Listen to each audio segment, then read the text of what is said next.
Hey everyone out there, hello everyone out there, Real Sports Talk. What is good on the internet? What's good in sports? What's good in life? As I always ask, my name is Akeem Balaam, and you probably noticed that I did not upload any World Baseball Classic related videos over the weekend. Heck, I didn't even do a NASCAR video over the weekend. I was slacking a little bit for some dumb reason. But anyway, I was a little bit busy over the weekend, so I couldn't do any videos, unfortunately. So I decided to make up for it by just giving a rundown on everything that has happened so far in the Classic up to this point. It's going on for about 3 days. I believe we're about to enter day 4 of the WBC as it continues to unfold. And here is what has happened so far. In the opening matchup of the thing, Chinese Taipei, aka Taiwan for those that may have missed, they defeated Australia in the opening matchup by a final score of 4-1.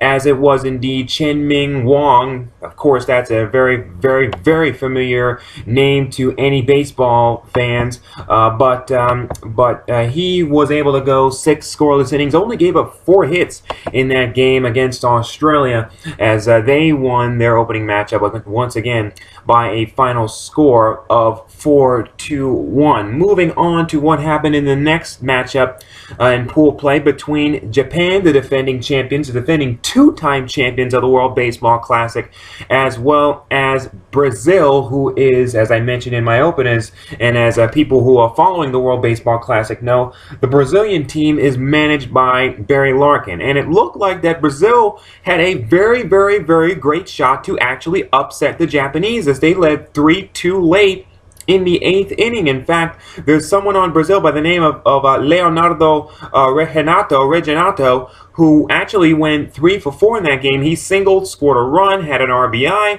and Brazil was actually in pretty good position. Japan was on the ropes before it seemed like that they do what they always do in these World Baseball Classics. They always find a way to win, and Japan did so by rallying for 3 in their half of the 8th, and they won that one to win by a final score of 5-3. So Japan did that to go 1-0, and they later went 2-0, but I'm going to get to that in a little bit. Diego Markwell of the Netherlands, he allowed only 2 hits in 4 innings as the Netherlands were able to defeat Korea, who is actually a pretty good team. Actually has a lot of baseball and international, not just Major League Baseball, but also international talent on that team.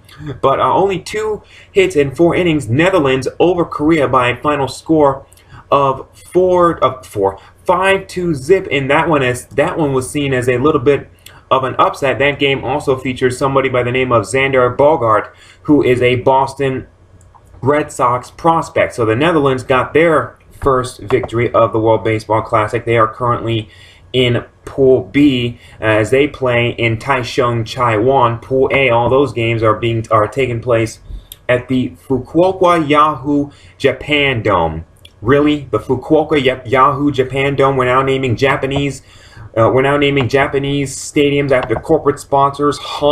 Come again, but who am I to talk as we live in the United States? At least that's where I live. Maybe you don't, but that's just me. The corporate naming of stadia is just getting out of control, but that's another story for another time, for another video. But Netherlands got their first victory over Korea by a final score of 5-0. And then we moved on to another game that happened on Sunday, March the 3rd, or rather Saturday, March the 2nd, Eastern Time at 10:30. It took place at 12:30 local time in Japan, when Cuba defeated Brazil by a final score of 5-2. There's somebody by the name of Aribel Aruba. Let's see if I'm pronouncing this name right.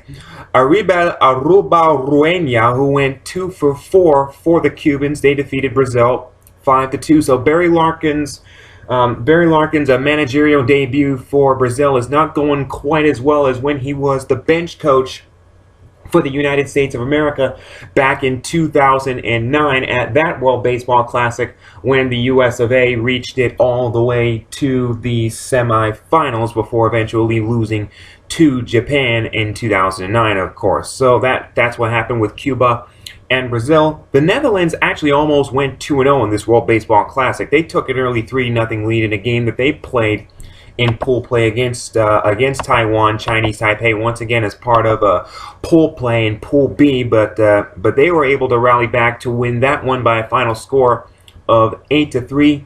Cuba. In fact, Cuba has already moved on to round 2. They're in round 2 of pool play in Pool A, which more than likely, considering the pool that they're in, along with Brazil and with China, most likely Cuba is going to meet up with Japan in the second round. So that's most likely going to happen. But Cuba already in the second round of the World Baseball Classic. They clinched after mercy ruling. Yes, there is a mercy rule in international baseball. There is a mercy rule in the World Baseball Classic, but they just bludgeoned the Chinese by a final score of 12-0. They got 4 and 2/3 scoreless innings from Danny Betancourt, also a Jose Abreu, no relation to Bobby Abreu, I don't believe, as you know, as far as my knowledge can take me.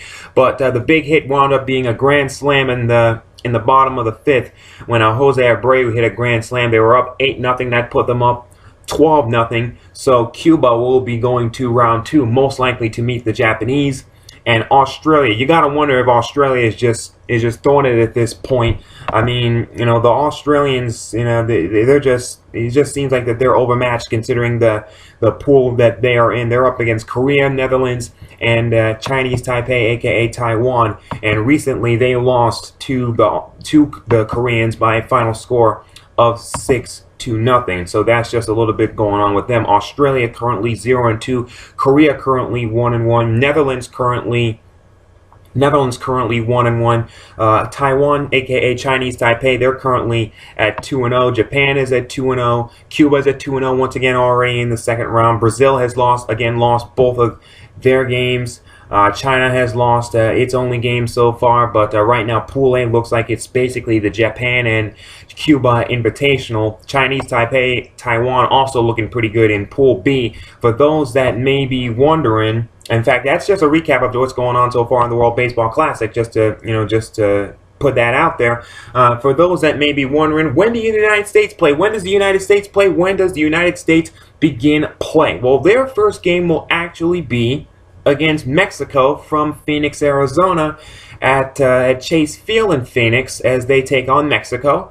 That will be on Friday, this upcoming Friday at 9 p.m. Eastern Time, of course 7 p.m. Phoenix time.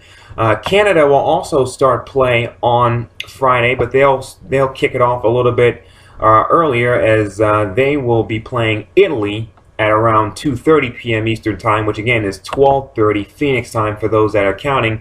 So that's when the U.S. and Canada will kick it off with the World Baseball Classic. They will actually start this upcoming weekend. The U.S. will be playing Mexico, Italy, as well as Canada. So I imagine a lot of people who watch these videos, especially if you're from the U.S., are certainly looking forward to that. But so far in this World Baseball Classic, Japan looking pretty good as expected, Cuba looking pretty good as expected, and Chinese Taipei, also known as Taiwan again, they're looking pretty good as well, as the World Baseball Classic continues to unfold around the world in Japan, in Taiwan, in Puerto Rico, and in the US of A. So what you think? Have you watched any of the games so far as I have been keeping up with it? Rate, comment, reply, and subscribe. I'm just one guy and we're just a few guys and gals talking sports here on The Real Sports Talk. So until next time, I'm Akeem Balaam signing off and saying once again, see you on the internet someplace.